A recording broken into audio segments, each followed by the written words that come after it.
Yeah. I have here Matt Boyce from the Human Connection Project.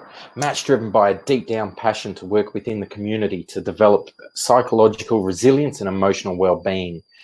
He's aiming to build the Human Connection Project into the largest proactive mental health and human connection-led organisation around the globe. So welcome, Matt. Mate, thanks for having me. Pumped to be here, David. It would be good to have a chat. Yeah, looking forward to it. I did give a little introduction there, but I'd like you to tell us about yourself, your journey, what's led you to starting up the Human Connection Project and what it's all about. Yeah, absolutely. Happy to. So I guess born and raised in WA, carpenter by trade. I moved here about 10 years ago, but even prior to moving here, I was always the guy on site trying to bring people together to have discussions around their mental health, their mental well-being, what was happening in their life. Moved over here chasing the rugby league career, realised when I got here I probably wasn't as good as I thought I was. Played a few years and then hung up the boots. But it was at this stage 5 years ago where I tragically lost my best mate in an accident. And I went from being, I guess, the facilitator for all these human connection and mental health-led conversations to really needing someone to turn the handle and I guess, initiate the conversations with me. And it was in that point I realized that I probably wasn't as connected to my community as I thought I was. Now, I always say that I've got probably the most supportive family I could ever wish for. And my friends and family are just sensational. But in my own mind, I couldn't access any of that because I was just that. I was really disconnected. I knew people, but I didn't know them on a really deep level. You know, I understood what human connection kind of meant in a very broad spectrum, but I didn't really know that, you know, to be connected to someone, you need to know the nuts and bolts about them, how they tick, what makes them happy, you know, what gets them moving during the day and having that deeper connection. So for the last 5 years, I've spent learning what human connection is, learning a kind of an equation of how to establish it and then how to foster and get those deeper connections moving forward, you know, whether it's talking to the leading psychologists or people with lived experience and everything in between. So now we've been really happy to build, a pillared structure on how to create human connection and how to make it deeper, because it's quite easy for me to say, hey, David, go connect with your neighbors, or, you know, you should be more connected to your wife or whatever. But without giving someone a framework for that, it becomes kind of a little bit of a pointless throwaway catchphrase. So now, you know, we can actually push that into people. So, yeah, I guess that's my story of where I am today. I think that's the important thing, as you just said then, it's having that framework. And I think it's quite amazing that your passion, you've gone through a few different things in your journey, but even before, when you were a carpenter, you had an awareness about the value of connection and looking out for each other's mental well-being, emotional well-being. And yeah, I suppose from there, from all of that experience, how did you figure out how to put together a framework, and how's the journey been in actually putting that out there, engaging with people, and what do you learn in doing that? Yeah, I think life is all about relationships, and not relationships between, you know, partners, but the relationship between just everyone in your community. So my relationship with my neighbor, my relationship with David, yourself, we see each other weekly. You know, these are the things that make us really happy in life. Being socially isolated, you know, is as bad as smoking 15 cigarettes a day. You know, there's science to back that up now. It used to be, we used to tell people it was pretty bad for you, but we never had any science to back it up. So we've got that now. So how we've built that framework is we've got 3 pillars, which are empathy, leadership, and empowerment. So with both of these 3 pillars, it's really important that the first element is to yourself and then to others. So showing yourself empathy, you know, we set these great goals for ourselves, which is very, very important for our well-being, but we also need to make sure if we're not hitting them that we show empathy to ourselves, you know, and then we show it to others. Great example right now during coronavirus is showing empathy to people that have lost their job or people that are homeschooling their children and going through really difficult times. Is instead of just feeling sorry for them, you know, sympathy and empathy are 2 very different emotions. Showing empathy is actually sitting with someone rather than just going, oh, you know, that looks like a sore injury. But empathy, on the other hand, is sitting with them and explaining the situation, letting them create a solution, and then participating in the fruition of that solution. Leadership, you know, leadership is definitely not a job title or a position you hold. Leadership is your ability to look to your left and look to your right within your community, see who's struggling and see who you can take along with you. And, you know, you can be a leader of a family, or you can be a leader of a 300 people organization and everything in between. And then lastly is empowerment. So we need to make sure we're empowering people to make these decisions, and I'm sure we'll get into it later, but mine for me, empowering people that, you can leave the house because someone's going to be there to look after your dog, or, all different levels of empowerment. It can be empowering someone to solve their own mental health battle rather than solving it for them. You can just be the bumper rails as they find the solution for themselves. So creating that framework has made it really easy for us then to put in KPIs or put in steps to actually connect deeper as human beings, rather than just trying to sit in front of someone for 10 minutes and learn about them. We've got a bit of a framework for it. Yeah, it's the first one, the empathy. I think that's one that most people don't get a very good grasp of, including myself probably, because it's mistaken for sympathy, and it's often brushed off. And there's far better skills we can gain in that area that would do us all a lot better for both ourselves and for those around us. I think it's just incredible to be able to have a framework, but people need the courage. And I think it's very human to do it, but for whatever reason, we've disempowered ourselves. We've backed off and we've said we have to rely on ourselves. And as a man, I suppose as an Australian man, it's something that was sort of brought up that, hey, you look out for yourself. You have to be the strong person and things, but we're not always strong. And we're all dealing with all different things that are going on in our lives, and especially right now. So I'm wondering, through the COVID-19, with these pillars and with what's happening out there, how are you finding people are coping, and through your own engagement with people, what are you hearing, and how are you helping and empowering and arming people in this way?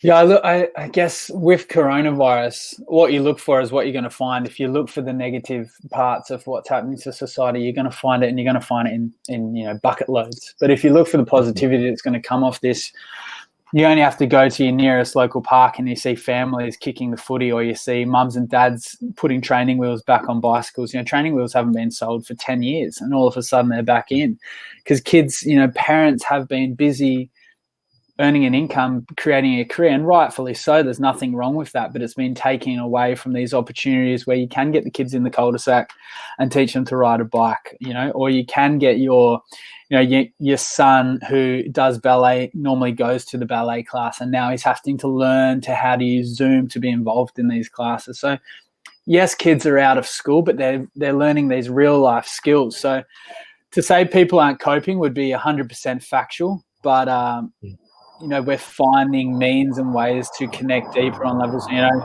whether it's you now have an opportunity to connect with anyone in your community face to face like we are now. Previous to this, how many people would on a virtual Zoom call with their friends on a Friday night to play quiz games on Zoom? Probably no one. And now more than ever, we're jumping into these opportunities. We're taking them with both hands and we're rallying around it. But we can't discredit or take away from the fact that there are people that are really, really struggling right now. It's isolation. One thing that's really kind of got to be on my bonnet is we're getting confused between this self-isolation for health reasons, and then we're getting that confused with distancing ourselves from other people. We can still be super connected, and the distancing aspect is just physically. You and I can't stand on top of each other any now. But we can be more connected than we ever have. So people need to just really be leaning into that, I guess. And that's where we can step in. We've got multiple virtual meetups. We've just had a Monday morning coffee where we had people jump in on, and from the comfort of their own home, learn about someone else's weekend and enjoy their stories as they tell them, and then tell their own stories for the week to come. So it's whatever you look for right now. If you look for doom and gloom, thanks to coronavirus, you're going to find it, and you're going to find it in bucket loads. You only have to turn on the news to see it. But if you look for the positivity that's coming out of this, if you look for the opportunity for growth, if you're looking for the opportunity for connection, you're going to find that in just as equal amounts. I think that's a funny thing with when you talk about it with technology, and you can see a lot happening now in connection, like we are now, talking and having a real conversation. And for the last probably 15 years or so, we've almost becoming more disconnected through social media that connects us, but in a very superficial way. And we've just become accustomed to, I suppose, how we want to present ourselves and what the world sees of us and things like that. Whereas now that this happened, I've seen that's backed off a lot. I'm not seeing people posting, or not near as much, the restaurant meals that they're having and the trips on yachts and travel and things like that. And some of it's great stuff, and it does let you know what's happening with those around you. But we've got a lot more. I know that without even looking for it, at least for myself, and I'm sure for you, many more conversations happening and sessions happening where we're reaching people. It doesn't matter where we are in the world. It could be the neighbor, or it could be someone in another city or another country, and we're actually having conversations. So have you got, you're doing a lot, you've moved online and you're working a lot more online, delivering and engaging in that way. So what activities have you done through this that's helped everything move forward for you?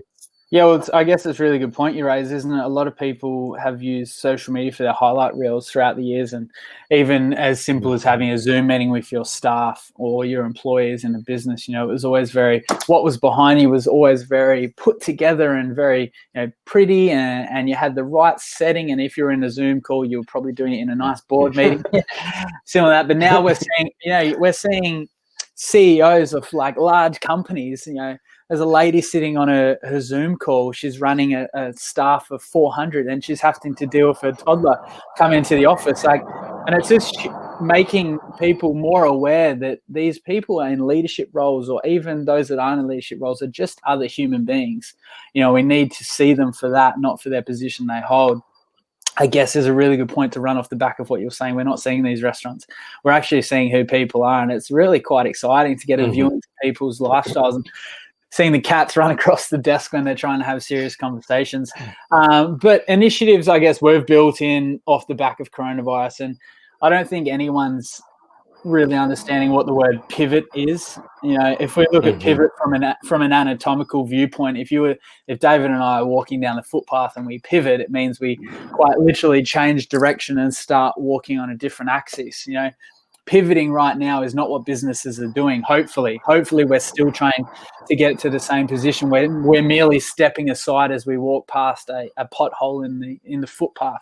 So to say we've pivoted our business would be inaccurate. We haven't changed from our position. We're still trying to connect humanity, and in the long run stop people committing suicide. But initiatives we've built into the business, we've got virtual meetups every Monday morning.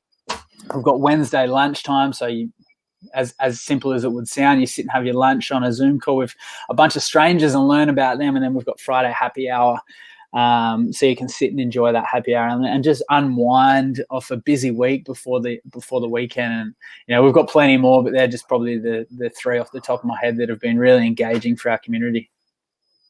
Yeah, I've included a link to the Human Connection project, so hopefully people can jump in, and they're more than welcome, I know, on Monday, Wednesday or Friday, just to get involved, just sit in it, listen. It's pressure free and very, very friendly and welcoming and non-judgmental.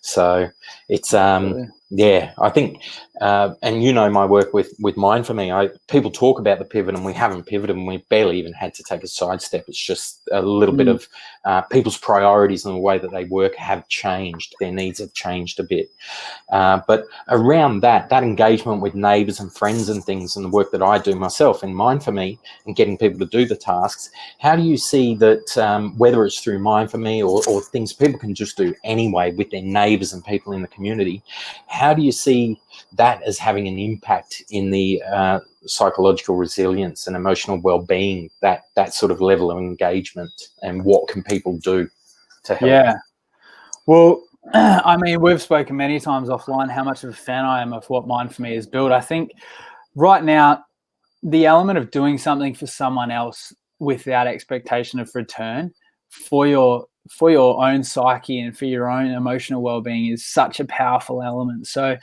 as simple as, minding the neighbor's dog because they just need to get out of the house for an hour because they've been in lockdown, or mowing your neighbor's lawn because she's, injured her leg at work, or whatever it is. These little things that you can do through the platform without expectation of return is putting us in a really good emotional well-being. The thing I always talk about is, probably from my athletic background, is having a scoreboard and trying to put as many runs on the board for the home team, i.e. me, as I can. So I have cold showers in the morning, not for any science benefits, just purely because it's a run on the board for me. If I'm going to look after the neighbor's dog, that's putting another run on the board for me. If I'm going to go do shopping for the retiree who lives next door to me because they're in isolation, another run on the board for me, because throughout the day you're going to lose runs on your board. That's guaranteed. We're not perfect. We're going to have things that trip us up during the day. So I think that's where the emotional well-being and resilience builds in, by putting more runs on the board for yourself. In terms of resilience, doing something for someone else doesn't add too much of a resilience to your life, but finding the pain, and instead of just noticing the pain that you're feeling right now, I'll use COVID as an example. Instead of noticing the pain that this is causing your business or your personal life, or maybe there's pain in your relationship because you're both working from home, instead of just realizing that, take that on board, take it in for what it is, but understand the amount of resilience that's being built from that. The amount of resilience being put into our children right now. We've had a nation, myself included, where we've had little to no resilience put into our lives as we're growing up. The much older generation went through wars, went through depression, etc., like that. So when they were growing up, they were forced to be resilient children. Our children to date, and again, myself included, haven't had too much go too bad in our life, so our resilient levels were quite low. The kids that are now in school, and particularly our year 12 students who are, this is meant to be the best year of their life, and it's essentially their schooling element has been taken away from them. The amount of resilience that they're going to be gifted off the back of this is going to be fantastic to see, and we're going to grow up and grow old with a much more resilient nation, thanks to coronavirus. So again, back to my previous comment, if you look for the negative, you'll find it. If you look for positives, you'll find them as well. I think that's really interesting, the way that you put it, the runs on the board, because it's almost the gaining through pain, and that's what resilience, sort of how resilience often comes about. And just to sort of recognize it, to consciously actually say, what am I gaining from this? What are the positives? I think that's a really great way of looking at it, because, like I said, I don't even actually have to go looking for the problems and things like that, because people talk about it and the complaints and things like that, and rightly so. I mean, it's very, very hard times, but I think for whatever reason, things I've been through myself, I come out of things mostly with a positive mindset. I tend to, with that growth mindset, isn't it? It's most helpful, and it's come from hard times and hard places and experiences. So I suppose, what's one piece of advice that you might give people, or one tool or mechanism that they might be able to use? And it might be the runs, to look at it as runs, when they haven't had those experiences. How can they, change their mindset and maybe look at things in a, in that glass half full rather than half empty sort of way, especially right now? Yeah, I guess it's really hard for me to pick probably my favorite bit of advice to give right now, but it is definitely that how you look at life is generally how it proceeds for you. So putting runs on the board is a really, really big thing that you can do for yourself. For example, in terms of building resilience, I'm doing a challenge at the moment where I'm running 6K a day for 60 days, and it's probably physically one of the most testing things I've ever done. This morning, if you had seen me on the run, you would have thought I'd been shot in the leg, the amount of pain my knee's in. And I'm enjoying it so much because I know that this is building so much resilience in my body and my mind that I would not have got if I hadn't set this challenge. A lot of people are like, just stop. No one cares if you stop. You haven't reached your 60 days. No one's going to care. But the thing is, I set this challenge to find the pain.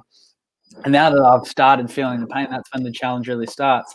So that's when we start to put the runs on our board for ourselves. So my best bit of advice for anyone, whether you're a business owner, a parent, a student, a year 8 student at school, is just think about your scoreboard and how can you put the most runs on the board for yourself today before you even leave your house, and then moving forward, because you are going to lose scores. The other team's going to get a couple on the board, and you've got to appreciate that, and you've got to know that that's going to happen. It's got to not deflate your tires. Just means you need to put more runs on the board to beat them. Yeah, that's awesome. Last thing that we'll touch on, I want to know about the Human Connection Project. We've got the Mondays, we've got Wednesdays, and we've got Fridays that people can get involved. What's ahead? What's next for the Human Connection Project, whether it's during the COVID-19 or after this? What have we got to look forward to there? Lots. So we've got a commercial side to our business, and we've also got a non-for-profit charity side.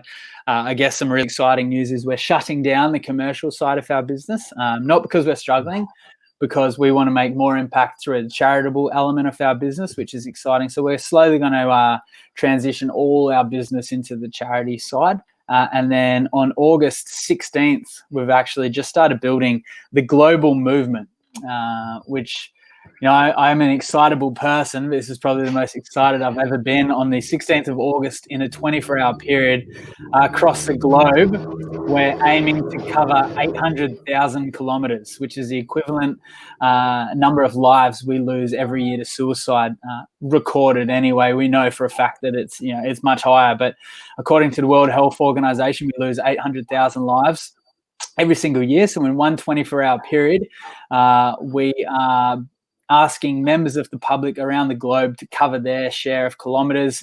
We're hoping for an average of 10 kilometers per person, which means we need 80,000 participants to jump on.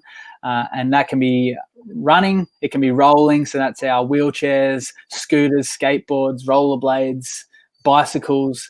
It can be walking, or it can be swimming. So yeah, we're really excited about that. We haven't announced too much of it yet, but it's definitely in the works. So that's coming soon. Yeah, that's awesome. I will count me in. I'll be up for 10K. I'll join you on that. Well, you might be beyond 10K. No. My dad's a swimmer. I've got a family of lifesavers. So I'll see if we can push some swimmers up at the Sunshine Coast. Yep. And we'll get the word out and have a lot of fun doing it and connecting with each other. So we're just trying to get, I'm a big believer in awareness isn't going to solve any problems. But I think if we can see a global movement, we've got fantastic movements here in Australia, whether it's, the likes of Walk for Awareness, which is a sensational initiative, or the Mother's Day Walk, which is the pink walking down Mother's Day. We've got these fantastic initiatives, but if we can get a global awareness happening, and for people that are really quite vulnerable right now and feel like they're a little bit exposed off the back of coronavirus, to know that there are people out there that want to support you, and I was in that position where I thought I had no one, when in reality I had everyone. So it's just a matter of changing our perspective and making sure that those people that are vulnerable know that there's help there, and it's not just psychologists and counselors, albeit they're very, very important. There's a lot of friends out there that want to help.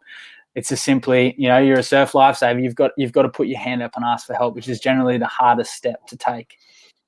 Yeah, it is. I think, and breaking down a bit of the stigmas, and it takes. I agree with you completely that it takes far more than awareness, and it's all well and good to share things and that, but that's the first step. That's the first step that leads to conversation, and that leads to action, and action's where it starts to happen. So, it's a great first step, and it is a global problem. It's one that starts at our home and in our neighborhoods, in our streets, but it reaches everywhere. So, really, thanks for your time. I really appreciate that today, Matt. No, thanks for having me, mate. Yeah, I enjoyed it. Absolutely. There. Cheers, and we'll talk soon.